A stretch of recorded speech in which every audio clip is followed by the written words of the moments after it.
ఏంటి మీరు చూస్తున్న న్యాయం? ఏం జరిగితే బాగుంటుంది? కొంతమంది రేప్ జరిగిన తర్వాత ఇష్యూ బయటకు వస్తుందేమో అని అమ్మాయిల్ని చంపేసిన సిచ్యువేషన్స్ ఉన్నాయి. కొన్ని సిచ్యువేషన్స్లో రేప్ జరిగిన తర్వాత అమ్మాయిల్ని చంపేసిన సందర్భాలు ఉన్నాయి. ఇక అసలు ఫర్దర్గా ఇంకేం లేదనుకోండి, ఇక పేరెంట్స్ని ఓదార్పే యాత్ర తప్ప ఇంకేం లేదు అక్కడ, అలా చనిపోయిన వాళ్ళు. సో న్యాయం ఇన్ ద సెన్స్ నువ్వేం అడుగుతున్నావు అంటే చట్టపరంగా న్యాయం వేరు, చట్టము అవేర్నెస్తో పాటు కలిసి పనిచేయాలి అనేది నా బిలీఫ్ రా. ఇక్కడ నీ సమాజంలో జరుగుతున్నటువంటి చాలా వాటిని కనుక నువ్వు అడ్రస్ చేయకుండా ఓన్లీ చట్టాన్ని చాలా పవర్ఫుల్ స్ట్రింజెంట్గా చేసేసావు అనుకో, సెక్షువల్ అసాల్ట్ జరిగినటువంటి విక్టిమ్ని మనం మొన్నటి వరకు బ్లేమ్ చేయడం మొదలు పెట్టాము. ఎప్పుడైతే అసాల్ట్ చేసినటువంటి మనిషిని, మ్యాన్ని మనం తప్పు అక్కడుంది అని చెప్పకుండా మనం చేసినప్పుడు, తప్పు విక్టిమ్ మీదకి నెట్టేసినప్పుడు విక్టిమ్ ఆత్మహత్యలు చేసుకునేవాళ్ళు, విక్టిమ్ కుటుంబాలు ఆత్మహత్యలు చేసుకునేవాళ్ళు, పరువు పోయిందని చెప్పి సమాజంలో ఊరొదిలి వెళ్ళిపోవడం అలాంటివి చాలా జరిగేవి కదమ్మా. ఎప్పుడైతే చాలా చట్టపరమైన బలమైన చట్టాలు తీసుకొచ్చామో, శిక్షలు చాలా గట్టిగా పడ్డం మొదలుపెట్టినాయో, ఈ సెక్షువల్ అసాల్ట్ జరిగిన తర్వాత రేప్ అండ్ మర్డర్ మొదలైనవి. సో సాక్ష్యం ఉండకూడదు, నేను పట్టుబడితే సో అక్కడ ఏం న్యాయం కావాలి నీకు? వాడు ఎవడో నీకు తెలియాలి, నీకు ఎవరో పట్టుకోవాలి. అదే justice, judiciary will act really very slow and study.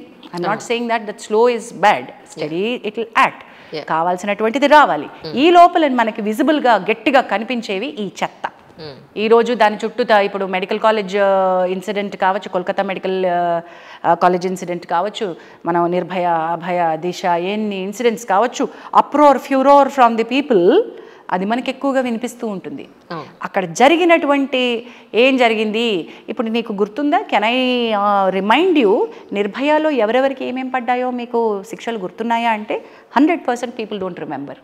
Nirbhaya జరిగింది, నిర్భయ చచ్చిపోయింది, నిర్భయకి ఇలా జరిగింది గుర్తుంది తప్ప, నిర్భయకి చెందినటువంటి అందరికీ శిక్షలు పడి అందరూ లోపల ఉన్నారు, ఇది నీకు ఎందుకు గుర్తు రావట్లేదు మరి? ఎందుకంటే మన హ్యూమన్ బ్రెయిన్ పర్సెప్షన్లో జరిగినటువంటి క్రైమ్ గుర్తుంటోంది తప్ప జరిగిన న్యాయం గుర్తు రావట్లా. దాన్ని మనం హైలైట్ చేసేటువంటి మీడియా రిపీటెడ్గా చెప్పాల్సిన చోట్ల చెప్పట్లేదు కనుక, ప్రయారిటీ అది కాదు అనుకుంటోంది కనుక.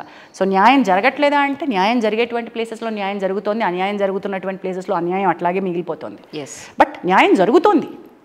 I'm not saying, I'm not denying that there is no justice. While I'm saying that అందరికీ సమానంగా న్యాయం జరగట్లేదు. ప్రివిలేజ్డ్ వాళ్ళకి ఒక రకంగా జరుగుతుంది, కొంతమందికి కొన్ని రకాలుగా న్యాయం జరగట్లేదు. అక్కడ మనం గొడవ చేద్దాం. అవును, ఎక్కడ గొడవ చేయాలో అక్కడ గొడవ చేద్దాం.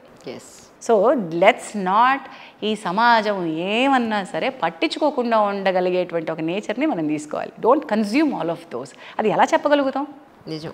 ఇప్పుడు I'm a divorcee, so how does it matter my status? I was married with somebody, it didn't work out, so I walked out of that marriage, I filed for a divorce, I am now separated from my past relationship. So what does that help me? Saying that I am not taking abuse అని ఒకటి చెప్పింది, I am not going to let this happen అంటే ఇంకేమీ మార్గాలు లేవా? Abuse లేకుండా ఇందులోనే ఉంటూ సెపరేషన్లో ఇంకేం మార్గాలు లేవా అంటే కాదు. నాకు మళ్ళీ అదే చట్టం, నేను రేపొద్దున తిరిగి మళ్ళీ ఇంకొక జీవితాన్ని ఇంకొక వ్యక్తితోటి కొనసాగించాలంటే నాకు మరి అర్హత ఉండద్దా? ఒకటి క్లోజర్ ఇవ్వాలి కదా. చట్టంలో నాకు ఆ వెసులుబాటు ఇచ్చినప్పుడు నేను ఎందుకు దాన్ని ఉపయోగించుకోను? మీకోసం చట్టంలో ఉన్నటువంటి వెసులుబాటు నేను ఉపయోగించుకోకుండా మీ సమాజం కోసం అందమైన ముసుగోటు కప్పుకుని అందులో నేను ఎందుకు గుద్దులాట పెట్టుకోను? నువ్వు దాన్ని ఫెమినిజం అనుకుంటావా, ఫెమినిజం అనుకో. యాక్టివిజం అనుకుంటావా, యాక్టివిజం అనుకో. ఇది పొగరబోతుంది అనుకుంటావా, పొగరబోతుంది అనుకో. But there are women who take strength. Once I was sitting in a cafe, ఒక కవిమిత్రుడితో కూర్చుని బ్రహ్మాండమైనటువంటి ఒక ఉద్యమ కవిత్వం వేసుకుంటున్న ఒక మంచి బ్లాక్ కాఫీ హైలో చాలాసేపటి నుంచి ఒక ఆవిడ వెయిట్ చేస్తున్నారు. ఫోటో దిగడానికి చాలామంది ఉత్సాహం చూపిస్తారు కదా, అలాగే అనుకున్నాను. కాదు, ఆవిడ ఈ వెయిట్ చేశారు ఆవిడ చాలాసేపు గమనిస్తున్నాం మేము ఈ ఉధృతి, ఈ చర్చ అంటే మీకు అర్థమైపోద్ది కదా, ఒక ఉధృతితో చర్చ జరుగుతుంది, వీళ్ళని డిస్టర్బ్ చేయకూడదు అని. అది అయిన తర్వాత ఆవిడ నా దగ్గరకు వచ్చి చేతులు రెండు పట్టుకుని, మ్యామ్ నేను మిమ్మల్ని చూసి ఎంత ఇన్స్పైర్ అవుతానో చెప్పలేను. She's a very well educated, she's a professional working in a very big academic institution, very well educated person.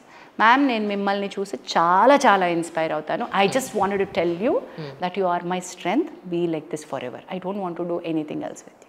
నిజానికి thank you so much ma'am అని చెప్పి వెళ్ళిపోయింది అంతే. ఆవిడ ఫోటో కోసం రాలేదు, మీరు వర్క్ చాలా బాగా చేస్తారని చెప్పడానికి రాలేదు, మీరు సలార్లో అద్భుతంగా చేశారు మేడం, దసరాలో అద్భుతంగా చేశారు మేడం అని నాకు చెప్పలేదు. మరి ఆవిడకి ఏం నచ్చింది అంటే నీలాంటి వాళ్ళతో కూర్చొని మాట్లాడినటువంటి కొన్ని ఇంటర్వ్యూలు నచ్చింది. So if I can't be truthful to what I am living today, what I'm I doing?